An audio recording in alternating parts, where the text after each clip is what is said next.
আসসালামু আলাইকুম। এসএসসি 2024 সালের পরীক্ষায় তোমাদের হচ্ছে বাংলাতে কিভাবে পাশ করানো হয়েছে সরাসরি আমি দেখাই দিব আজকে। তো দেখো এইখানে হচ্ছে এটা হচ্ছে বাংলা প্রথম পত্র, এবং দেখো যেভাবে পাশ করানো হয়েছে বাংলা প্রথম আর হচ্ছে দ্বিতীয় দুইটা মিলে তোমাদের যদি 20 নাম্বার হয় তাহলে এমসিকিউতে তোমরা পাশ করবে।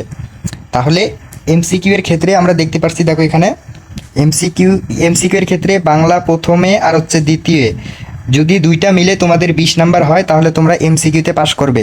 তারপরে দেখো তোমাদের যদি আমি একটা এক্সাম্পল দেই, দেখো বাংলা প্রথমে ধরো তোমাদের 18 হয়েছে আর বাংলা দ্বিতীয়তে ধরো তোমার দুইটা এমসিকিউ হয়েছে, তাহলে তোমাকে কিন্তু পাশ করানো হবে, কারণ দুইটা মিলিয়ে 20 নাম্বার যদি তোমার হিসাব করে তুলতে পারো তাহলে কিন্তু পাশ নাম্বারটা দেওয়া হবে। এখন দেখো লিখিত খাতায় কিভাবে পাশ নাম্বারটা দেওয়া হয়েছে।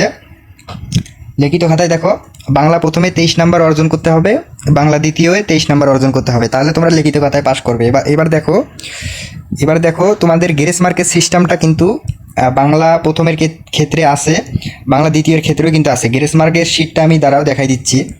গ্রেস মার্কের শীটটা হচ্ছে 1 2 3, শীটটা আমার এখানে ভুলক্রমে এটা আনতে ভুলে গেছি। তো দেখো গ্রেস মার্কের বিষয়টা হচ্ছে 1 2 3, এই 3 নাম্বার পর্যন্ত তোমাদের গ্রেস মার্ক থাকবে।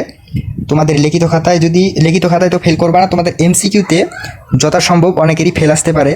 যদি তোমাদের ফেলটা চলে আসে তাহলে তোমরা অবশ্যই বোর্ড চ্যালেঞ্জ করবে। বোর্ড চ্যালেঞ্জ করলে 100% কিন্তু গ্রেস নাম্বারটা দেওয়া হবে শিক্ষা বোর্ড থেকে। এবারের হচ্ছে সুযোগ সুবিধা, 2023 সালেও গ্রেস মার্কের সিস্টেম ছিল, এবারে আর একটু বেশি করে দিয়েছে।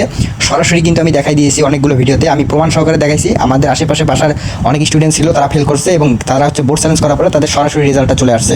তারপরে এখানে দেখো তোমাদের আরেকটা আমি দেখাচ্ছি, শীট একটা দেখাচ্ছি। দেখো এটা হচ্ছে দেখছো মনে হয় ম্যাথের ক্ষেত্রে, দেখো ম্যাথের ক্ষেত্রে কিন্তু এমসিকিউতে যদি একটা দুইটা শর্ট হয় সেক্ষেত্রে কিন্তু দেওয়া হবে।